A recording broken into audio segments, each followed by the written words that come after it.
ಇದು ಯಾರು ಬರೆದ ಕಥೆಯೋ, ಸೊ ಸಿ ಎಸ್ ಕೆಗಾಗಿ ಬಂದ ವ್ಯಥೆಯೋ. ಅಗೇನ್ ಮತ್ತೊಂದು ಸೋಲು. ಸೊ ತಮ್ಮ ಒಂದು ಚೆನ್ನೈನ ಚಿದಂಬರಂ ಸ್ಟೇಡಿಯಲ್ಲಿ ಏನು ಕೋಟೆ ಕೋಟೆ ಕೋಟೆ ಅಂತ ಎಗರಾಡ್ತಾ ಇದ್ರು. ಸೊ ಅದೇ ಕೋಟೆನಲ್ಲಿ ಮೊದಲ ಬಾರಿಗೆ ಎಸ್ ಆರ್ ಎಸ್ ತಂಡ ಸಿ ಎಸ್ ಕೆನ ಅವರ ಅಂಗಳದಲ್ಲಿನೇ ಕೋಟೆಗೆ ನುಗ್ಗಿ ಹೊಡೆದು ಸೋಲಿಸಿದ್ದಾರೆ ಅಂತಲೇ ಹೇಳ್ತೀನಿ. ಆ್ಯಂಡ್ ಭರ್ಜರಿ ಗೆಲುವು ಎಸ್ ಆರ್ ಎಸ್ ತಂಡಕ್ಕೆ. ಆ್ಯಂಡ್ ಈ ಗೆಲುವಿನೊಂದಿಗೆ ಎಸ್ ಆರ್ ಎಚ್ ಅವರು ಇನ್ನೂ ತಮ್ಮ ಒಂದು ಪ್ಲೇ ಆಫ್ ಆಸೆಯನ್ನು ಸ್ವಲ್ಪ ಜೀವಂತವಾಗಿ ಇಟ್ಕೊಂಡಿದ್ದಾರೆ ಅಂತ ಹೇಳ್ಬೋದು.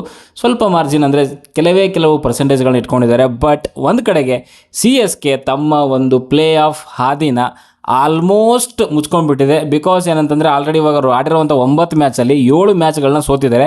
ಗೆದ್ದಿರುವಂಥದ್ದು 2 ಗೆದ್ದಿರುವಂಥದ್ದು. ಅದರಲ್ಲೂ ಅವರ ಒಂದು ನೆಟ್ ರನ್ ರೇಟ್ ನೋಡ್ತಾ ಇದ್ದರೆ ಕೇಳಲೇಬೇಡಿ, ಸಿಕ್ಕಾಪಟ್ಟೆ ಲೋ ಇದೆ. -1.30 ಇದೆ. ಸೊ ಇನ್ನು ಉಳಿದಿರುವಂಥ 5 ಮ್ಯಾಚಲ್ಲಿ 5 ಮ್ಯಾಚ್ ಗೆದ್ದರೂ ಕೂಡ ಅವರು 14 ಪಾಯಿಂಟ್ಗೆ ಬರ್ತಾರೆ.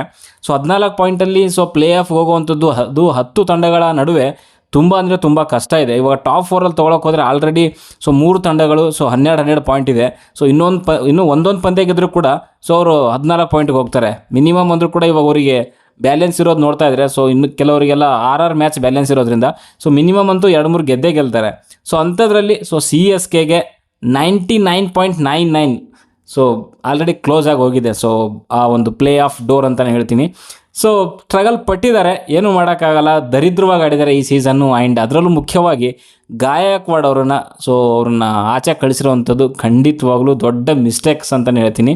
ಬಿಕಾಸ್ ಕೆಲವು ಬ್ಯಾಟ್ಸ್ಮನ್ಗಳು ಸ್ವಲ್ಪ ಈ ಒಂದು ಲಾಸ್ಟ್ ಆಫ್ ದಿ ಕೆಲವು ಪಂದ್ಯಗಳು ನೋಡ್ತಾ ಇದ್ದರೆ ತುಂಬ ಚೆನ್ನಾಗಿ ಮಾಡ್ತಿದ್ದಾರೆ. ಆಯುಷ್ ಮಾತ್ರೆ ಆದರೂ ಆಗಿರ್ಬೋದು, ಇವತ್ತು ಬಂದಂಥ ಬ್ರೇವಿಸ್ ಆದರೂ ಆಗಿರ್ಬೋದು. ಚೆನ್ನಾಗಿ ಮಾಡಿದ್ರು. ಬಟ್ ಸ್ಟಾರ್ಟಿಂಗಿಂದನೇ ಅವ್ರು ಮಿಸ್ಟೇಕ್ ಮಾಡ್ಕೊಂಡು ಬಂದಿದ್ದಾರೆ. ಅದ್ರ ಬಗ್ಗೆ ಎಲ್ಲ ಮಾತಾಡೋಣ. And S R H again ಸೂಪರಾಗಿ ಆಡಿದ್ರು. ಆ್ಯಂಡ್ ಕೆಳಗಡೆ ಆಡಿದಂಥ ನಮ್ಮ ನಿತೀಶ್ ಕುಮಾರ್ ರೆಡ್ಡಿ ಆ್ಯಂಡ್ ಮೆಂಡಿಸ್ ಸಖತ್ತಾಗಿ ಆಡಿದ್ರು ಅಂತ ಹೇಳ್ಬೋದು. ಎಲ್ಲೂ ಸುಮ್ಮನೆ ಅನ್ವಾಂಟೆಡ್ ಆಗಿ ಬಿಗ್ ಶಾಟ್ ಹೊಡೆಯೋಕ್ಕೆ ಹೋಗಿ ಎಲ್ಲೂ ಆ ಒಂದು ರಿಸ್ಕ್ನ ತೊಗೊಳ್ದೇನೆ ಗೇಮ್ನ ಆರಾಮಾಗಿ ಈಸಿಯಾಗಿ ಮುಗಿಸಿದ್ರು ಅಂತಲೇ ಹೇಳ್ಬೋದು, ಸಿಂಗಲ್ಸ್ ಆ್ಯಂಡ್ ಡಬಲ್ಸಲ್ಲೇ. ಬಟ್ ಸಿ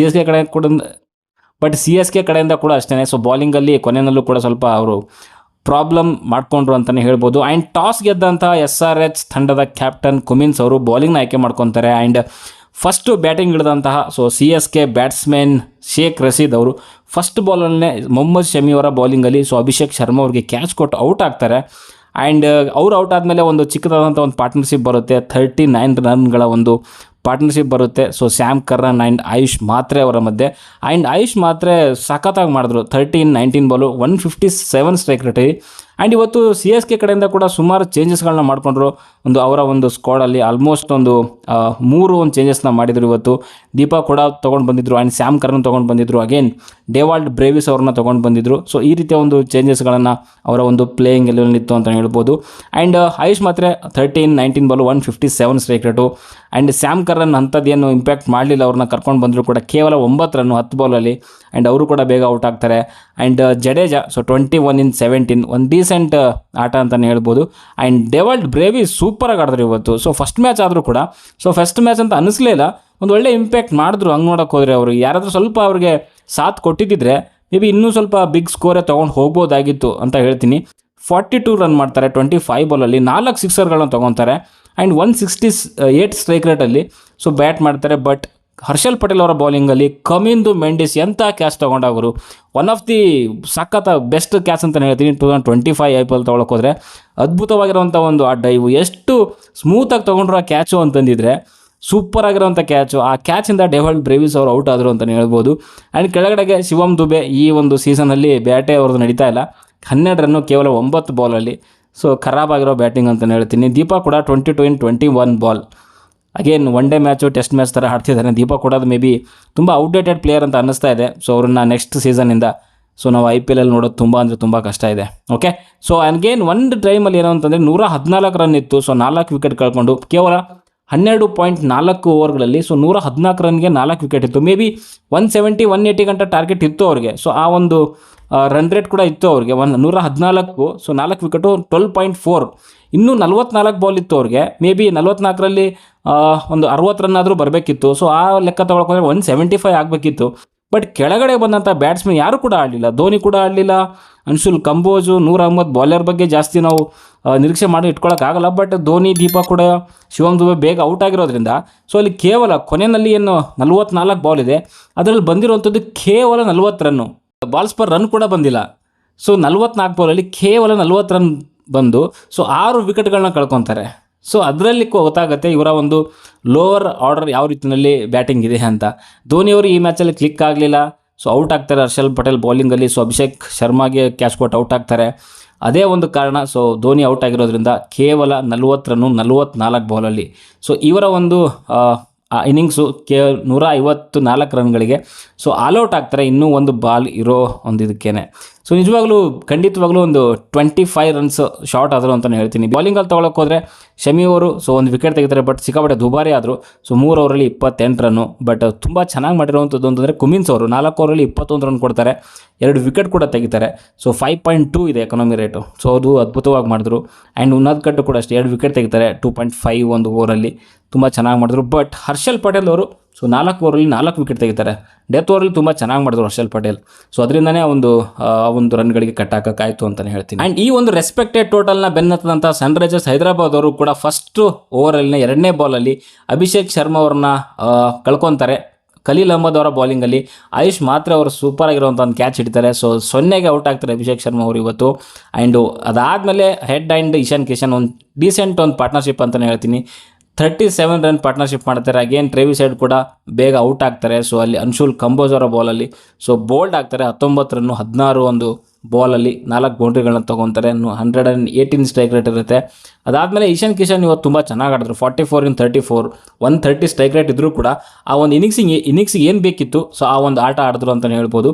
ಸೊ ಅಂದರೆ ರನ್ಸು ಜಾಸ್ತಿ ಇರಲಿಲ್ಲ, ಜಸ್ಟ್ ಒಂದು ಪಾರ್ಟ್ನರ್ಶಿಪ್ ತೊಗೊಂಡು ಹೋಗಬೇಕಾಗಿತ್ತು. ಆ್ಯಂಡ್ ಸೊ ಸ್ವಲ್ಪ ಹೊತ್ತು ಆ ಒಂದು ಕ್ರೀಸಲ್ಲಿ ಕಳೆದಿದ್ರೆ ಸೊ ಆ ಒಂದು ರನ್ಸ್ಗಳು ಬರ್ತಾಯಿತ್ತು. ಅದೇ ಒಂದು ಮಾಡಿರೋವಂಥದ್ದು ಸೊ ಇಶಾನ್ ಕಿಶನ್ ಅವರು.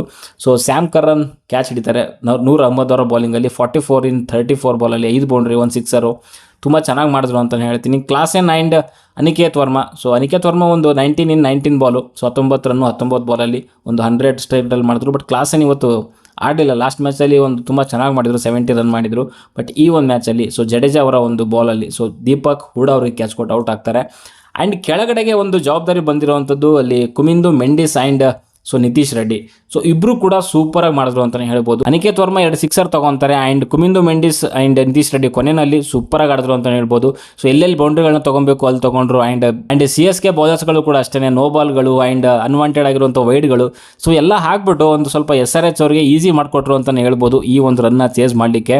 ಬಿಕಾಸ್ ಪ್ರೆಷರ್ ಇತ್ತು, ಬಟ್ ಅಲ್ಲಿ ಪತಿರಣ ಅಲ್ಲಿ ಸ್ವಲ್ಪ ಆ ಒಂದು ಪ್ರೆಷರ್ನ ಕಮ್ಮಿ ಮಾಡಿದ್ರು ಅಂತ ಅನಿಸುತ್ತೆ. ಬಿಕಾಸ್ ಆ ಒಂದು ಅನ್ವಾಂಟೆಡ್ ಆಗಿರುವಂಥ ಒಂದು ವೈಡ್ಗಳನ್ನ ಹಾಕ್ಕೊಂಡು ಸೊ ಆ ಒಂದು ಇನ್ನಿಂಗ್ಸ್ನ ಸೊ ಆ ಒಂದು ಚೇಸ್ನ ಸೊ SRH ಅವರಿಗೆ ಈಸಿ ಮಾಡಿಕೊಟ್ರು ಅಂತಲೇ ಹೇಳ್ಬೋದು. ಬಟ್ ಕುಮಿಂದು ಮೆಂಡಿಸ್ ಆ್ಯಂಡ್ ನಿತೀಶ್ ರೆಡ್ಡಿ ಎಲ್ಲೂ ರಿಸ್ಕ್ ತೊಗೊಳ್ಳಿಲ್ಲ. ಕೇವಲ ಗ್ರೌಂಡ್ ಶಾಟ್ ಆಡಿಕೊಂಡು ಸೊ ಸಿಂಗಲ್ ಆ್ಯಂಡ್ ಡಬಲ್ ತೊಗೊಂಡೇ ಸೊ ಆ ಒಂದು ರನ್ ಚೇಸ್ನ ಕೇವಲ 18.4 ಓವರ್ಗಳಲ್ಲಿ, ಅಂದರೆ ಇನ್ನೂ 8 ಬಾಲ್ ಇತ್ತು. ಸೊ 8 ಬಾಲ್ ಸ್ಪೇರ್ ಮಾಡಿಕೊಂಡು ಸೊ 155 ರನ್ಗಳನ್ನು ಚೇಸ್ ಮಾಡ್ತಾರೆ ಅಂತಲೇ ಹೇಳ್ತೀನಿ. 5 ವಿಕೆಟ್ಗಳನ್ನ ಕಳ್ಕೊಂಡು ಎಲ್ಲೂ ಕೂಡ ಬಿಗ್ ಶಾಟ್ ಹೊಡಿದೇನೆ, ಯಾವುದೋ ಫ್ಯಾನ್ಸಿ ಶಾಟ್ಗಳನ್ನ ಹೊಡಿದೇನೆ ಸೊ ಗ್ರೌಂಡ್ ಶಾಟ್ ಆಡಿಕೊಂಡು ಸೊ ಈಸಿಯಾಗಿ ಆ ಒಂದು ಗೆಲುವನ್ನ ತಂದು ಕೊಟ್ಟರು ಅಂತಲೇ ಹೇಳ್ಬೋದು SRH ಅವರಿಗೆ. ಆ್ಯಂಡ್ ಇದು ಸೊ ಚೆನ್ನೈನ ಅಂಗಡದಲ್ಲಿ ಸೊ ಚೆನ್ನೈ ವಿರುದ್ಧ ಸೊ SRH ಅವರ ಒಂದು ಫಸ್ಟ್ ಗೆಲುವು. ಇಲ್ಲಿವರೆಗೂ ಕೂಡ SRH ಅವರು ಸೊ ಚೆನ್ನೈನಲ್ಲಿ ಗೆದ್ದೇ ಇರಲಿಲ್ಲ, ಬಟ್ ಈ ಸಾರಿ ಗೆದ್ದರು ಅಂತಲೇ ಹೇಳ್ಬೋದು. ಆ್ಯಂಡ್ CSKಗೆ ಈ ಸಾರಿ ರೆಕಾರ್ಡ್ಗಳ ಒಂದು ಸೋಲುಗಳಾಗ್ತಿದೆ. ನಮ್ಮ RCB ಕೂಡ ಅಷ್ಟೇ ಸುಮಾರು 17 ವರ್ಷ ಅಲ್ಲಿ ಗೆದ್ದಿರಲಿಲ್ಲ.